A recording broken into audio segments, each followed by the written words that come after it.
And this we have. That's why we are in the forest.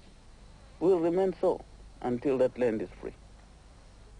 Rhodesia at last became the independent state of Zimbabwe in 1980, nearly a quarter of a century after Ghana. Behind me, some 200 yards away, lies South Africa. As in so many other African countries where change has been demanded by a black majority, the white minority have replied with violence and repression. A series of trials saw anti-apartheid leaders, both black and white, being jailed. The massacre of innocent people in the towns of Sharpeville and Langer in 1960 proved to be the turning point. Peaceful protest against apartheid had led to the police shooting into the crowd, killing 83 people and wounding 365. This was the event, more than any other, that proved to the black leaders that armed struggle could no longer be avoided. Well, because we felt we had reached the end of the road for non-violence. Not only had our struggle been non-violent, we had specifically tried desperately to avoid being provoked, refused to be provoked by a policy of violence which the government had embarked upon. And violence against us was mounting, and we were making no impact whatsoever on the regime. There was no response of any kind. And we'd reached a position where we had to choose between surrendering, doing nothing at all, or fighting, and we decided to fight. Mass shooting began again in 1976, another turning point, when children in the vast township of Soweto near Johannesburg refused to attend school as a protest against apartheid. Hundreds of them were shot down by the police. The massacre itself shocked everybody, South Africans and the international community, into a new awareness of the utterly criminal nature of the apartheid system. But it did something else. There was an uprising in response to the massacre. This was a great development, an uprising by the young people in Soweto and all over the country.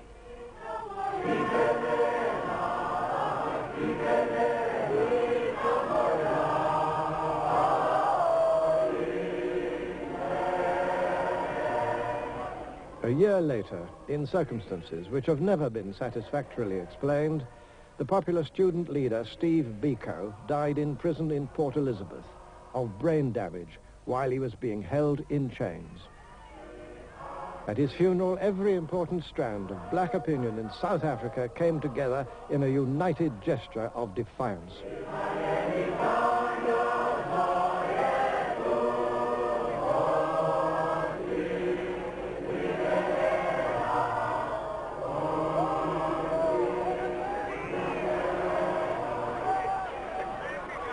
But whatever may befall in South Africa, and there must remain a hope for peaceful change, one thing has become certain. No amount of racist aggression or assassination is going to be able to withstand the onward surge and drive of a people longing and determined to be free. And freedom, whatever problems it may bring with it, is the only sure groundwork for peace.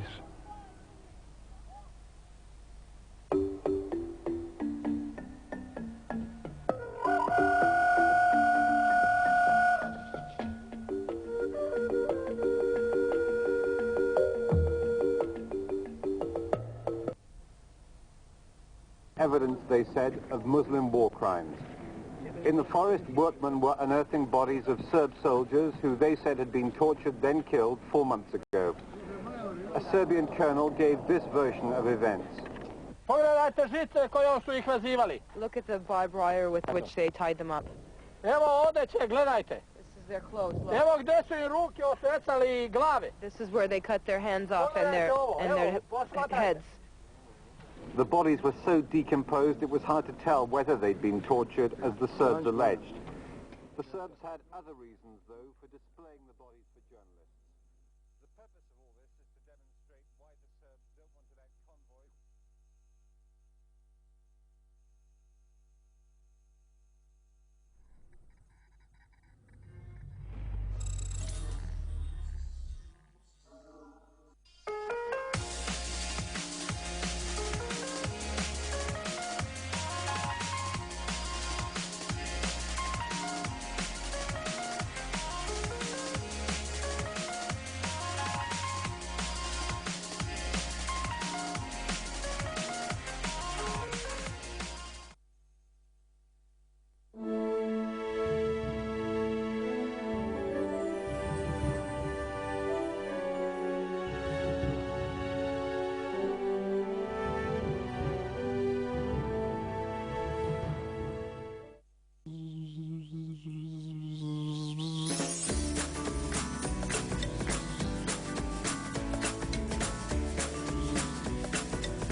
Right now, Total Reggae Connection on Gambia Reggae Regular, and the people that are watching me live, you know, on Grts TV, Nation's #1 TV, you know, Article Slice.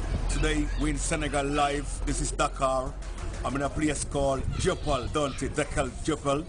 Oh, basically we come here around Solomon, DJ Article Slice, DJ Fireman, Lura, Melody B, T Smalls, Ja Michael, you know, Real Messenger, our own brother from Gambia, was about to launch his album here in Senegal, in Dakar. And that's the reason why we're here live in Dakar, 247-44-8.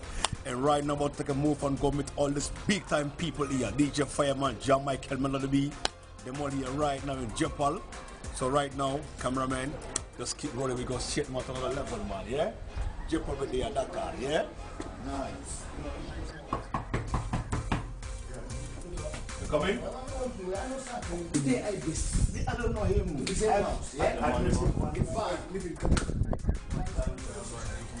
Yes, my friend. Yo, man.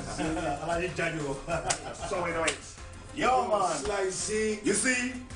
Right now we're there in a Jopal, don't it? Article Slice, Total Reggae Connection, don't know say Gambia Finance, DJ Fireman, Ja Michael, Melody B. And our Jati, don't it? Nakalawa, Sia? Saying Jai. Jai. And that's the project from Gambia. Nakalawa, Chantaman. Don't it? We're there in Dakar. Dakar in Sapsapal. Chibujan Gilif Sapana. Nagaligan asking me our exclusive interview. Gambia, and you're on live, no doubt. We'll be right back after this break. Stay tuned, don't go nowhere. Gambia Reggae Regular. Welcome to the show, Total Reggae Connection, Gambia Reggae Regular, Gambia Finest #1 TV show. Well, you know, this is your DJ, VJ, Article Slice, Dante, 247-44 on same place, same time. We're streaming from Gambia, West Africa, the smiling coast, as Fireman said, the best coast, don't it, you know? On my left hand side is DJ Fireman, Gambia baddest #1 selector, don't it, you know? Don't it? We're in Senegal right now, man. Jump over there. Senegal c'est vrai hein mais Sénégal Gambia c'est la même chose mo deug hein voilà ben